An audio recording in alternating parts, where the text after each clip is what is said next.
আজকে ভিডিওতে আমরা দেখাবো কিভাবে ফারেনহাইট স্কেলের তাপমাত্রাকে সেলসিয়াস স্কেলের তাপমাত্রায় কনভার্ট করা যায় সি এর মাধ্যমে। এখানে একটা কোশ্চেন দেওয়াই আছে, এটা সেলসিয়াস স্কেলে ফারেনহাইট স্কেলের তাপমাত্রাকে সেলসিয়াস স্কেলের তাপমাত্রায় কনভার্ট করবে, বাট এখানে অনেকগুলো এরর আছে। যেমন প্রোগ্রামটাকে যদি রান করা হয়, কন্ট্রোল আর দিয়ে রান হয়,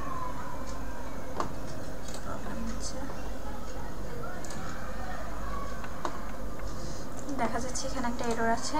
স্ক্যানএফে ফারেনহাইটের বানান ভুল, ফারেনহাইট দিলাম, এবার সব ভুল হয়েছে।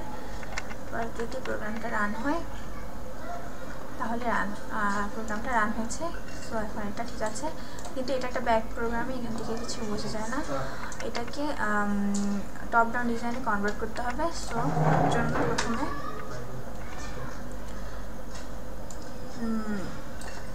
ডাটা টাইপগুলোকে শর্ট নেম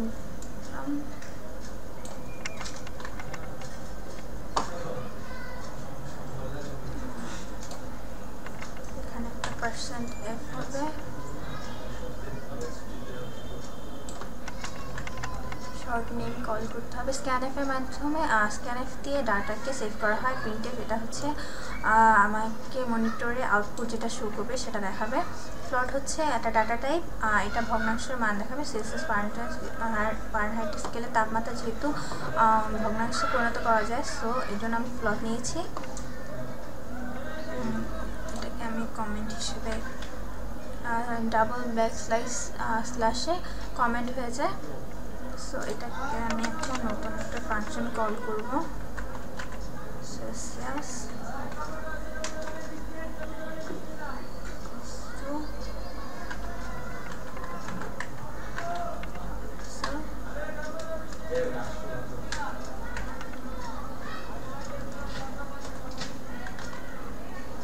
এখানে আমি সেলসিয়াস ফাংশনকে বুঝিয়েছি।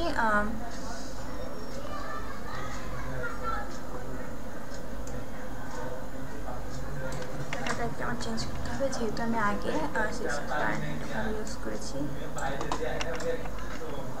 সো আমাদের একটা নতুন ডাটা টাইপ লিখব, সেটা হচ্ছে ফ্লট, যেটা ক্যারালি করে এসেছি। ফ্লট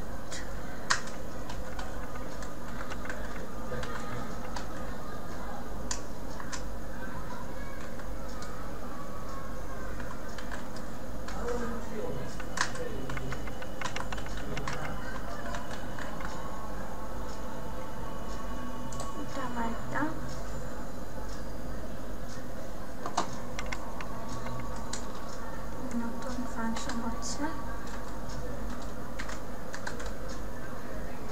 এখানে প্লটটা আসলে কি সেটা বলবো।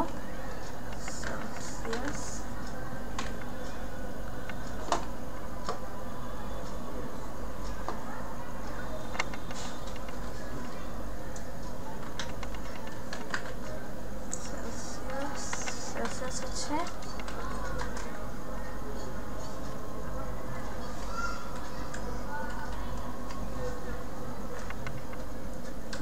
কষ্ট করবার প্রয়োজন নেই, এটাই আমি এখানে বসাতে চাচ্ছি।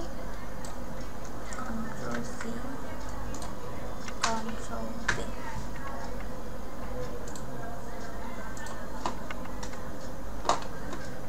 সো এটা আমার ইকুয়েশন। সেলসিয়াস ফারেনহাইটের কোনো তাপমাত্রা ইনপুটকে এই ইকুয়েশনে সলভ করবে। সো এটাকে রিটার্ন আমি সেলসিয়াসে দিব।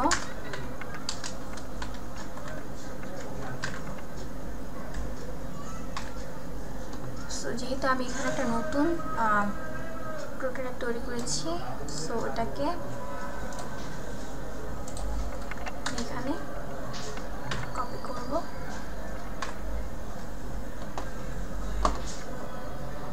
সো এখন প্রোগ্রামটা রান করে দেখি। সো প্রোগ্রামটা রান হয়েছে। এখন আমি যে কোনো মান বসিয়ে দেখি যে হয়েছে কিনা। আমি ফারেনহাইট স্কেলের তাপমাত্রা দিয়েছি 103। সো এটা সেলসিয়াস স্কেলে শো করেছে 39.44। সো আমার প্রোগ্রামটা ঠিকমতো রান হয়েছে। আর এখানে আমি %.2f দিয়ে বুঝিয়েছি যে আমার ফ্লোট ডাটার পরে এখানে যে আমার ফ্লোট ডাটার যে আউটপুটটা আসবে সেটার দশমিকের পরে 2 ঘর পর্যন্ত মান দিবে। সো এভাবে ফারেনহাইট থেকে সেলসিয়াস স্কেলে টপ ডাউন ডিজাইনে কনভার্ট করা প্রোগ্রামটা দেখানো হলো।